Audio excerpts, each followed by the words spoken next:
Nangyari sa isang masikip na jeep sa ilalim ng malakas na ulan ang pinakamadilim na pagsubok sa aking pagkatao. Hello, ako si Ligaya, 53 taong gulang, isang ina at asawa mula sa bayan ng Liliw, Laguna. Sa buong buhay ko, kilala ako bilang isang maingat at maaasahang tao, palaging nasa tamang landas, palaging ginagampanan ang aking mga tungkulin ng buong puso. Ngunit isang gabi, nang sumubok akong mag-isa sa isang simpleng biyahe pauwi mula sa trabaho, hindi ko inakalang mababago nito ang pananaw ko sa sarili ko at sa mundo sa paligid ko. Isang karaniwang Martes ng gabi, pagkatapos ng trabaho sa isang maliit na opisina sa Santa Cruz, Laguna, nasira ang sasakyan namin ni Tito Jun, ang aking asawa. Sabi nila, problema daw sa kuryente ng makina. Palagi naman siyang handang sunduin ako at sanay na akong sumunod kapag ganito ang mga pangyayari. Pero sa araw na yon, may kakaibang lakas ng loob na bumalot sa akin. Gusto kong subukan ang sarili ko. Hindi na kailangang magmadali, Jun. Sasakay ako ng jeep papuntang terminal. Doon mo na lang ako salubungin, ang sabi ko sa kanya habang nag-uusap kami sa telepono. Nag-alangan siya, nagbabala na delikado lalo na't maulan at hindi naman daw ako sanay sa masa, pero matindi ang aking pagnanais na patunayan na kaya kong harapin ang mundo kahit wala siya sa tabi ko. Kaya't sumakay ako ng jeep sa kabila ng ulan, sa isang sasakyan na puno ng mga pasaherong pagod, basa't lamig dahil sa patak ng ulan na dala ng mga basang payong. Habang nakatayo ako sa gitna ng sasakyan, napansin ko ang amoy ng lumang tabako na nagpapabalik sa akin sa alaala ng mga lola't lolo sa probinsya. Isang matandang lalaki ang sumakay, may puting buhok, nakasuot ng punit-punit ng leather jacket na tila ba pinagdarausan na ng maraming taon. Hindi ko siya agad napansin, ngunit nang unti-unting bumaba ang temperatura sa loob ng jeep, naramdaman kong unti-unting lumalapit siya sa akin. Hindi niya ako sinabayan ng distansya na nararapat sa pagitan ng mga tao. Ang dibdib niya ay humipo sa balikat ko nang hindi ko inaasahan at sa bawat liko ng sasakyan, lalo siyang tumitigil sa aking likuran para bang ako ang naging sandalan niya. Hindi ko maintindihan kung bakit hindi ako nakagalaw, bakit hindi ako nakapagsalita o nakatakas. Ang katawan niya ay parang pader na nagsisilbing hadlang sa akin at ang bawat haplos niya ay nagdudulot ng kakaibang puwersa, hindi marahas, ngunit sapat upang ako'y maipit sa isang mahigpit na pagkakahawak. Ang mga mata niya ay walang emosyon, tila ba walang nangyayaring kakaiba sa kanyang paligid. Napag-isip-isip ko, dapat siguro'y nagsalita ako, nagsumbong o lumaban. Pero nanatili akong tahimik. Sa halip, pinilit kong humanap ng dahilan sa aking isip.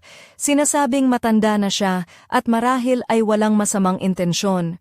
Ngunit sa kabila ng pag-aakalang iyon, ramdam ko ang unti-unting pagguho ng aking paninindigan at pagkatao. Ang init ng loob ng diip ay lumalala.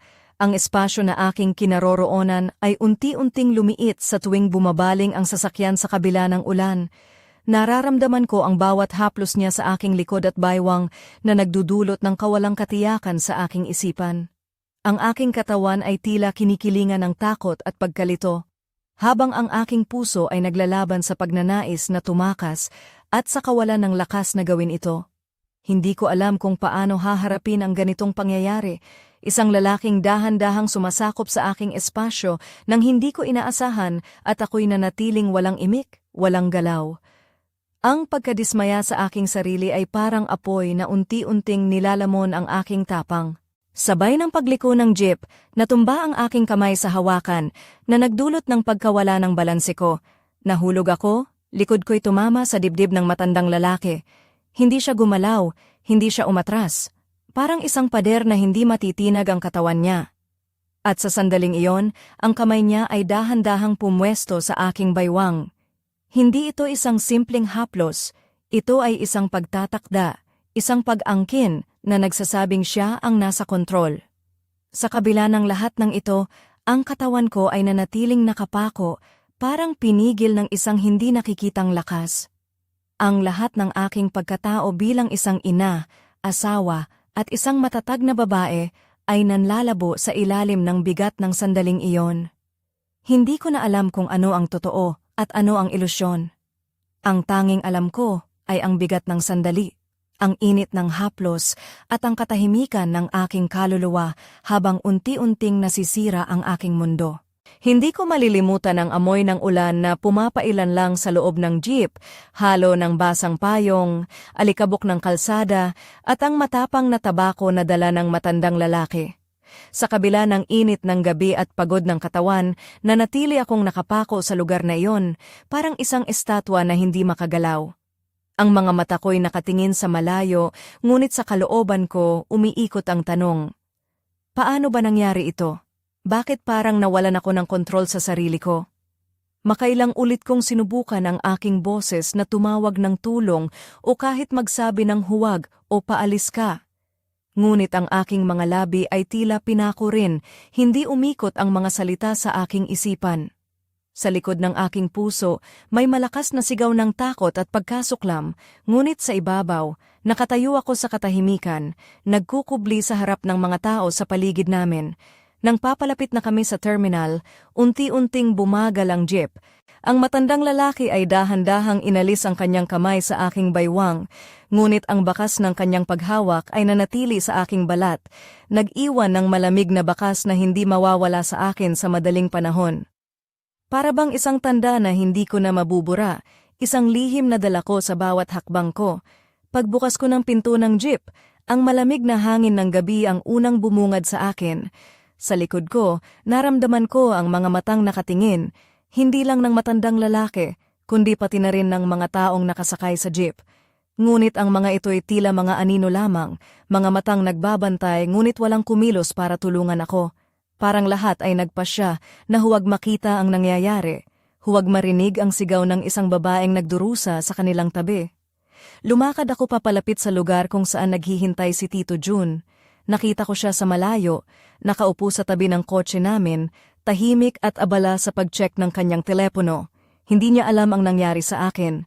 Hindi niya alam ang bigat na dala ko sa puso ko, ang takot, ang pagkahiya, ang pagkalito. Hindi niya alam ang kwento ng gabing iyon sa loob ng jeep. Pumasok ako sa kotse, sinubukan kong itama ang aking pagkilos. Inaayos ang buhok, inaayos ang damit, kahit na ang loob ko ay gumuho na. Pinilit kong ngumiti at sagutin ang mga tanong niya tungkol sa traffic at sa pag-uwi ko. Ngunit sa bawat sagot ko, naramdaman kong unti-unting nawawala ang dating ligaya na kilala niya, ang matatag, maasahang asawa at ina. Habang bumabiyahe pabalik sa amin sa Liliw, naramdaman ko ang bigat ng katahimikan sa loob ng kotse. Ang tunog ng radyo ay parang putik na pumipigil sa mga salita mula sa aming mga labi. Hindi ko alam kung paano ko mailalahad ang nangyari at kung paano niya tatanggapin ang isang kwento na magpapatigil sa aming tahimik na mundo. Sa bawat kanto na aming nilalampasan, lalo kong nararamdaman ang lamat sa pagitan namin ni Tito Jun, isang puwang ng hindi pagkakaintindihan, isang puwang na puno ng mga lihim at mga tanong na walang sagot. Hindi ko alam kung kailan ko siya sasabihan o kung kailan ko matatagpuan ang lakas ng loob na harapin ang mga aninong bumabalot sa akin mula ng gabing iyon. At sa kabila ng lahat, may isang tanong na patuloy na bumabagabag sa akin. Paano ko maibabalik ang sarili kong nawawala sa isang gabi ng ulan sa gitna ng isang masikip na jeep? Habang umuuwi kami ni Tito Jun mula sa terminal, patuloy ang pag-ikot ng mga pangyayari sa isip ko. Hindi ko maalis ang imahe ng matandang lalaki, ang init ng kanyang kamay sa aking baywang, ang mga matang malamig at walang pakialam na tumingin sa akin. Ang sakit na iyon ay hindi lamang pisikal, kundi higit pa sa puso at isipan ko. Hindi ko may paliwanag kung bakit hindi ako nakareact ng tama, bakit nanatili akong tahimik nang nangyari ang lahat. Sa isang banda, gusto kong sisihin ang sarili ko. Bakit hindi ka lumaban? Bakit hindi ka nagsalita? Ito ang mga tanong na paulit-ulit kong sinasagot sa sarili. Ngunit sa kabila ng lahat, alam kong hindi basta-basta ang mga ganitong sitwasyon. Hindi ito simpleng pangyayari na pwedeng baliwalain o lagyan ng dahilan. Ito ay isang matinding pagsubok. Isang hamon na sumubok sa aking katatagan bilang isang babae, bilang isang ina, bilang isang asawa. Palibhasay maliit ang aming bayan, ang mga tao ay madalas mag-usap-usap, kaya't pilit kong tinatago ang nangyari. Ayokong malaman ni Tito Jun, ayokong malaman ng mga kapitbahay, ni ng mga kaibigan. Natatakot akong mabago ang tingin nila sa akin, natatakot akong mawala ang respeto nila. Kaya't pinili kong manahimik, pilit na nilalabas ang aking lakas sa araw-araw na buhay. Sa pagpasok namin sa bahay, ramdam ko ang bigat ng katahimikan. Si Tito Jun ay abala sa kanyang mga gawain, tila walang napansin sa aking kalagayan. Ngunit ako, sa likod ng mga ngiti at mga sagot sa kanya, ay unti-unting nauupos. Ang bigat ng karanasan ay parang isang aninong sumusunod sa akin saan man ako magpunta. Sa kwarto namin, nagmuni-muni ako sa harap ng salamin. Hindi ko nakilala ang sarili ko. Ang babaeng matatag at puno ng kumpiyansa ay unti-unting nagiging isang nilalang na puno ng takot at pagdududa. Ang mga mata ko ay naghahanap ng sagot, ngunit wala akong makita, kundi ang isang babaeng nahahati sa pagitan ng tapang at panghihina. Sa mga sandaling iyon, napagtanto ko na ang nangyari sa akin ay hindi lamang isang simpleng insidente. Ito ay isang babala, isang paalala na ang mundo ay hindi palaging ligtas at ang pagiging matatag ay hindi nangangahulugang wala kang kahinaan. Ang aking integridad ay nasubok sa isang paraan na hindi ko inakala. Habang pinagmamasdan ko ang sarili ko sa salamin, may isang tanong na patuloy na bumabagabag sa akin. Paano ko haharapin ang mga aninong ito na unti-unting bumabalot sa aking puso? Paano ko maibabalik ang dating sigla at lakas na sa palagay ko ay nawala na sa isang gabing maulan? Hindi ko pa alam ang sagot, ngunit handa akong hanapin ito, kahit gaano man ito kahirap. At sa likod ng lahat ng ito, may isang lihim na nais kong itago. Isang lihim na maaaring magbago ng lahat pag dumating ang tamang panahon upang ito'y ilabas. Ngunit ngayon, nananatili itong nakatago sa dilim tulad ng mga tanong na walang kasiguraduhan. Tuwing umaga, hindi ko maiwasang makaramdam ng bigat sa dibdib habang naghahanda sa araw. Ang mga simpleng gawain, pag-aayos ng bahay, paghahanda ng almusal at pag-aalaga sa aming mga anak ay naging mahirap na para sa akin. Parang may tanikala sa aking puso na hindi ko matanggal, isang tanikala ng takot at pangamba na sumusuot sa bawat galaw ko. Ngunit sa kabila ng lahat, pinilit kong manatiling matatag para sa pamilya ko, para kay Tito Jun. Isang araw, habang naglalakad ako sa palengke ng Liliw, naalala ko ang unang beses na sumakay ako ng jeep nang wala siya. Naalala ko ang init ng katawan ng matandang lalaki, ang malamig na kamay sa aking baywang, at ang mga matang walang pakialam na tumingin sa akin. Hindi ko mapigilang mapailing sa sarili. Bakit ako nanatiling tahimik? Bakit hindi ko siya inilabas sa liwanag ng araw? Iniligtas mula sa madilim na sulok ng jeep? Habang naglalakad ako, napansin ko ang mga tao sa paligid, mga kapitbahay, mga kaibigan, mga kakilala sa bayan. Sila ay mga taong kilala ko mula pagkabata, mga taong hindi lang nakakakita sa akin bilang asawa ni Tito Jun o ina ng aming mga anak, kundi bilang isang tao na may sariling kwento at buhay. Ngunit paano ko sila haharapin kung alam nila ang aking lihim? Paano ko sila tatanungin para sa lakas kung ako mismo ay naguguluhan? Sa pag-uwi ko, napagpasyahan kong kausapin si Aling Nena, ang aming kapitbahay na matagal nang naging malapit sa amin. Siya ang uri ng tao na tahimik ngunit matatag, isang ina na gaya ko na maraming pinagdaanan sa buhay. Sa isang maikling usapan sa harap ng bakuran, unti-unti kong ibinahagi ang aking nararamdaman. Hindi ko sinabi ang buong detalye ng nangyari sa jeep, ngunit sinabi ko ang bigat na nararamdaman ko, ang takot na hindi ko maintindihan, at ang panghihina ng loob na unti-unting pumapasok sa akin. Si Aling Nena ay nakinig ng buong puso. Hindi siya nagtanong ng marami, ni hindi siya naghusga. Sa halip, iniabot niya ang kanyang kamay, hinawakan ang aking braso, at sinabi, "Ligaya, hindi ka nag-iisa. Lahat tayo ay may laban na hindi nakikita ng iba. Ang mahalaga, handa kang harapin ito at bumangon muli." Ang mga salitang iyon ay parang liwanag na unti-unting sumilaw sa madilim kong mundo. Hindi ko na kailangang itago ang aking nararamdaman. Hindi ko kailangang mag-isa sa laban na ito. Sa tulong ng isang tao na may puso at pangunawa, unti-unti kong naramdaman ang simula ng paghilom, ang simula ng pagbabalik ng aking lakas. Ngunit sa kabila ng pag-asa na iyon, may isang bahagi sa akin ang natatakot pa rin. Natatakot ako sa pagbukas ng pinto sa nakaraan. Natatakot ako sa mga bagay na maaaring lumabas kapag pinakawalan ko ang mga lihim na matagal nang nakatago sa dilim. At higit sa lahat, natatakot ako sa posibilidad na ang mga aninong iyon ay maaaring bumalik, mas malakas at mas mapanganib. Habang pinagmamasdan ko ang paglubog ng araw mula sa aming bakuran, naramdaman ko ang isang kakaibang pangako sa sarili. Hindi ako susuko, hindi ako magpapatalo sa takot, ngunit ang tanong pa rin ay nananatili, handa ba talaga akong harapin ang mga aninong ito at ano ang magiging kapalit ng aking tapang?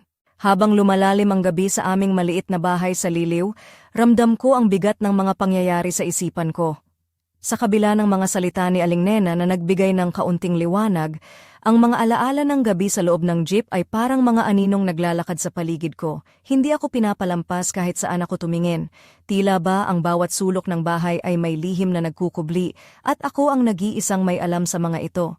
Isang gabi, habang tahimik ang buong bahay, napagpasyahan kong magbukas ng lihim na kahon na matagal ko nang tinatago sa ilalim ng kama. Dito ko inilalagay ang mga sulat at liham na hindi ko kailanman nasabi sa kahit kanino, mga damdamin, pag-aalinlangan, at mga pangarap na naipit ng takot. Habang binubuksan ko ang kahon, ramdam ko ang bigat ng bawat papel na parang bawat isa ay may buhay at kwento ng sarili. Habang binabasa ko ang mga sulat, unti-unting bumalik ang lakas na matagal ko nang nawala. Ang mga salita na isinulat ko noong mga panahong masaya, noong mga panahon na puno ako ng pag-asa at tapang, ay nagsilbing paalala na may bahagi sa akin na hindi kailanman kailangang mawala. Nararamdaman ko na kahit gaano man kalalim ang sugat, may kakayahan akong gumaling at muling magtiwala sa sarili. Ngunit sa gitna ng pag-aayos ng aking damdamin, hindi ko maiwasang maalala ang matandang lalaki sa jeep. Ang kanyang presensya ay parang isang aninong hindi pa rin umaalis sa aking isip. Ang hindi ko maintindihan ay bakit kahit ngayon, kahit na lumipas na ang mga araw, nararamdaman ko pa rin ang bigat ng kanyang kamay sa aking baywang. Parang may isang lihim na hindi pa naibubunyag, isang kwento na hindi pa tapos.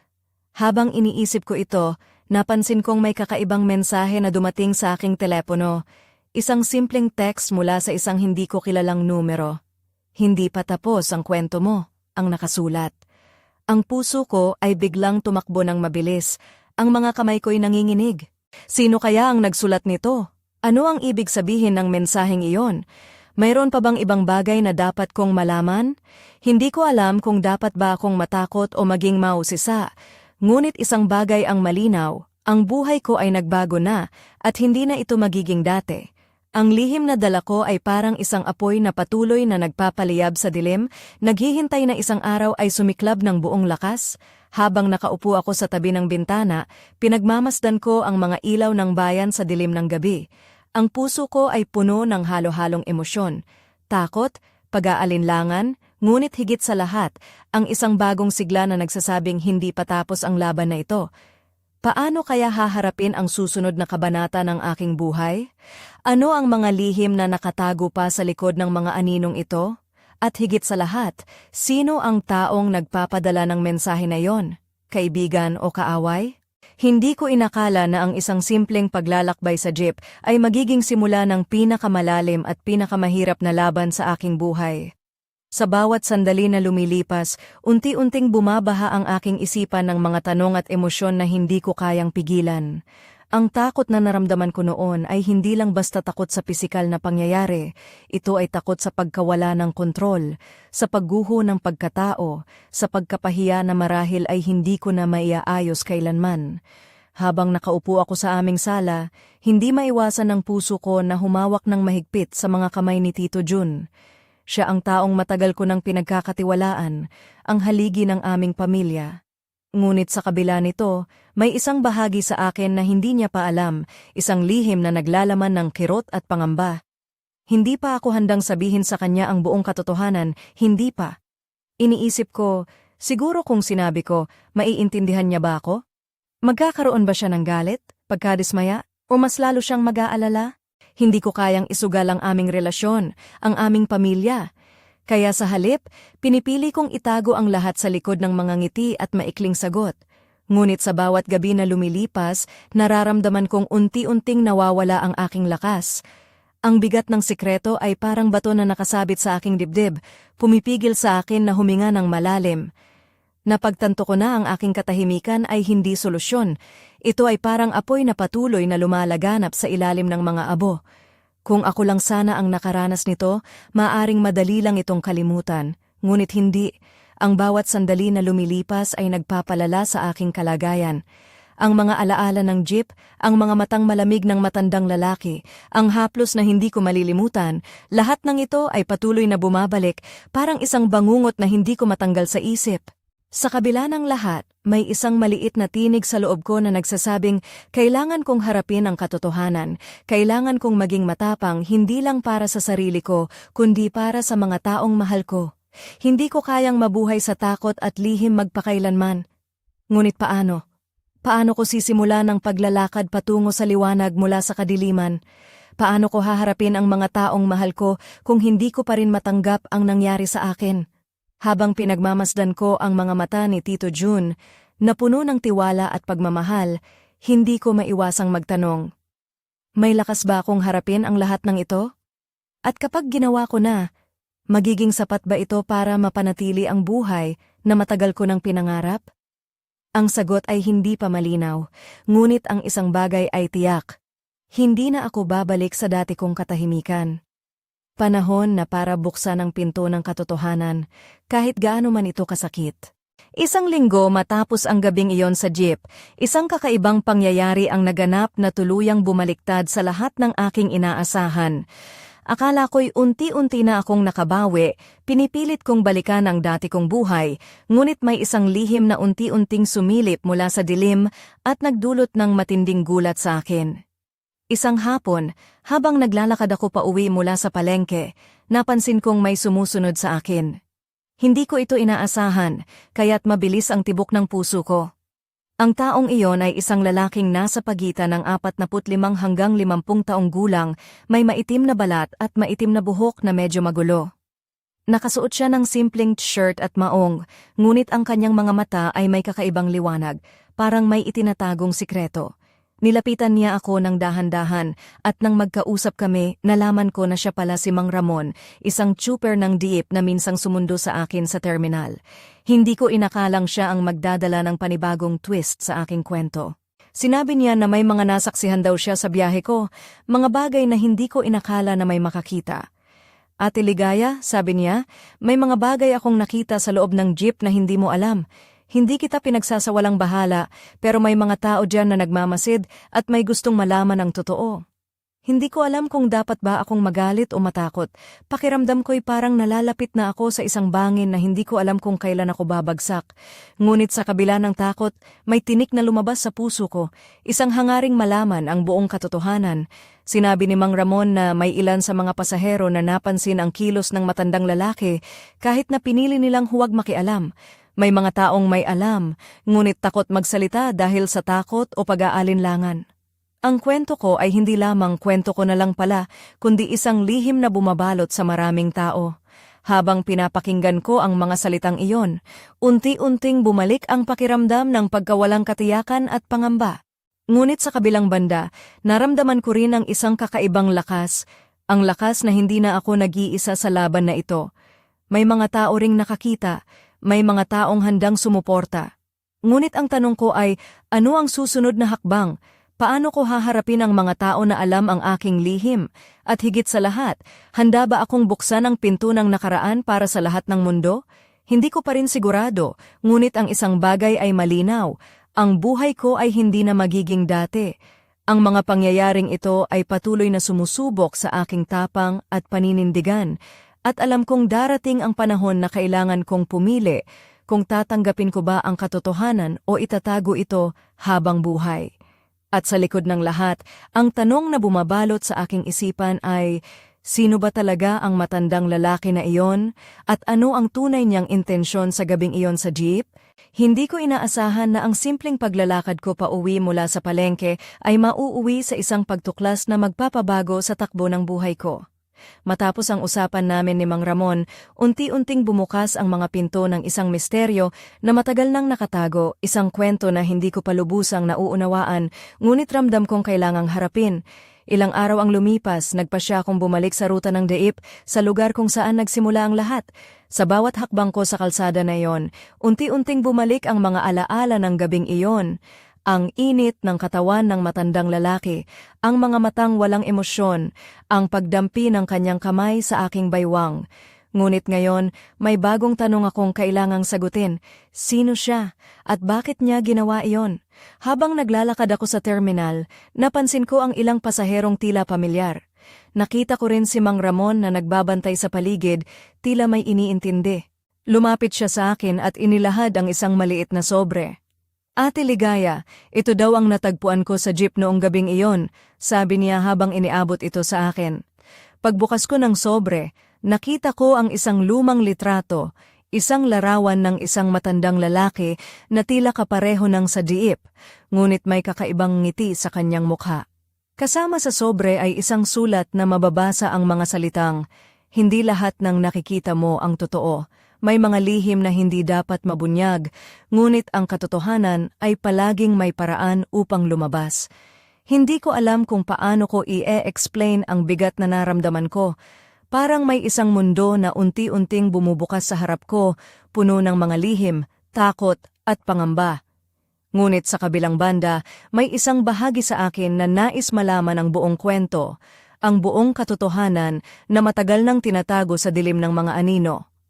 Habang hawak ko ang litrato at sulat, napagtanto ko na ang kwento ko ay hindi lang tungkol sa akin. Ito ay isang bahagi ng mas malalim na misteryo na bumabalot sa aming bayan, mga lihim na maaaring magbago sa buhay ng marami. Ngunit ang tanong pa rin ay nananatili. Ano ang tunay na intensyon ng matandang lalaki? Bakit siya lumapit sa akin sa diip? At higit sa lahat, ano ang mangyayari kapag nabunyag ang mga lihim na ito?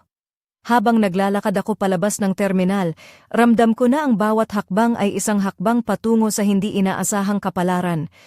Ang buhay ko ay nagbago na, at ang susunod na yugto ay magdadala ng mas malalalim na pagsubok.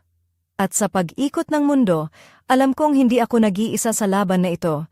May mga aninong sumusunod, may mga mata na nagmamasid, at isang misteryo na naghihintay na madiskubre.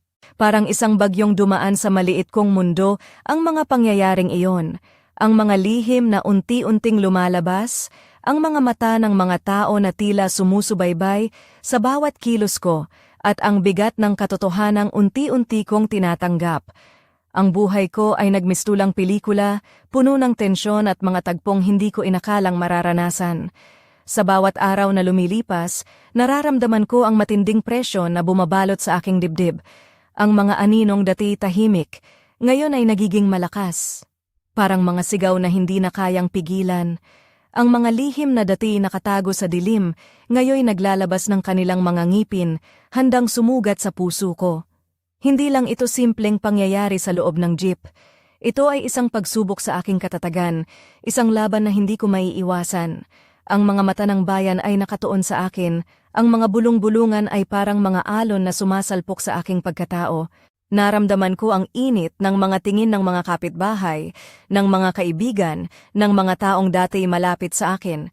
Ngunit higit sa lahat, naramdaman ko ang sariling ko na naglalaban, ang ligaya na matagal nang kilala sa aming bayan, na puno ng dangal at lakas, laban sa isang ligaya na puno ng takot at pangamba. Ang pagkahati-hating ito ay parang apoy na unti-unting nilalamon ng aking pagkatao. Ang mga lihim ay nagiging mabigat na tanikala na pumipigil sa akin na huminga ng malaya. Ngunit sa kabila ng lahat, may apoy din na naglalagablab sa loob ko, isang apoy ng pag-asa, ng tapang, na nagsasabing hindi ako susuko. Habang pinagmamasdan ko ang mga ilaw ng bayan sa gabi, naramdaman ko ang isang kakaibang lakas na bumabalot sa akin. Isang lakas na nagsasabing kahit gaano man kahirap ang laban, kailangan kong tumayo, kailangan kong harapin ang lahat ng ito ng buong puso. Ang buhay ko ay nagbago na, at ang susunod na kabanata ay puno ng hindi inaasahang pangyayari.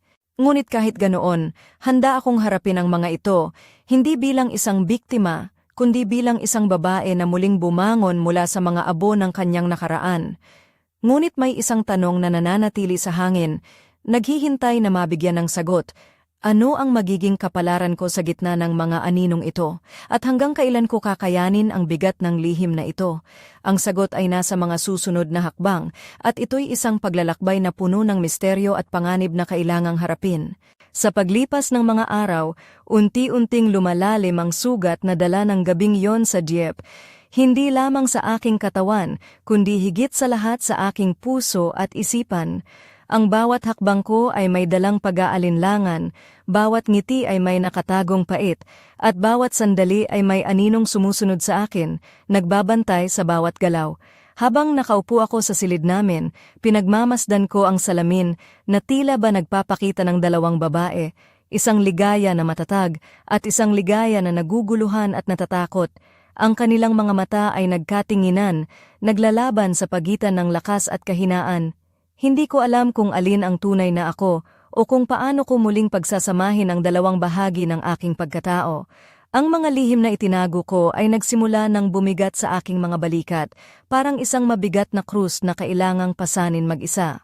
Ngunit sa kabila ng lahat, naramdaman ko ang isang kakaibang lakas, isang sigla na nagsasabing hindi ako susuko, hindi ako magpapatalo sa mga aninong nagbabantang sirain ang aking pagkatao. Ngunit sa kabila ng tapang na iyon, isang bahagi ng akin ang natatakot sa magiging kahihinatnan kung ang mga lihim ay mabubunyag, natatakot sa mga taong maaaring masaktan, at higit sa lahat, natatakot sa pagbabago na dala ng katotohanan. Habang pinagmamasdan ko ang mga mata ko sa salamin, isang tanong ang bumalot sa aking isip. Ano nga ba ang halaga ng isang lihim? Hanggang kailan ito mananatiling ligtas sa dilim? At kailan darating ang oras na kailangan ko nang harapin ang lahat ng ito kahit na masakit? Ang sagot ay tila malayo pa, ngunit alam ko sa puso ko na darating ang araw na yon, isang araw na magpapabago ng lahat, isang araw na hindi ko na maaaring takasan, at sa pagdating ng araw na yon, ang aking buhay ay hindi na magiging katulad ng dati. Ang mga aninong matagal nang nakatago ay lilitaw sa liwanag at ang tunay na labanan ay magsisimula. Ngunit hanggang sa sandaling iyon, ako ay narito, nakatayo sa gitna ng unos, handa na harapin ang bukas kahit ano paman ang dalhin nito. Dahil sa kabila ng lahat, ako si Ligaya, isang babae na hindi sumusuko kahit kailanman.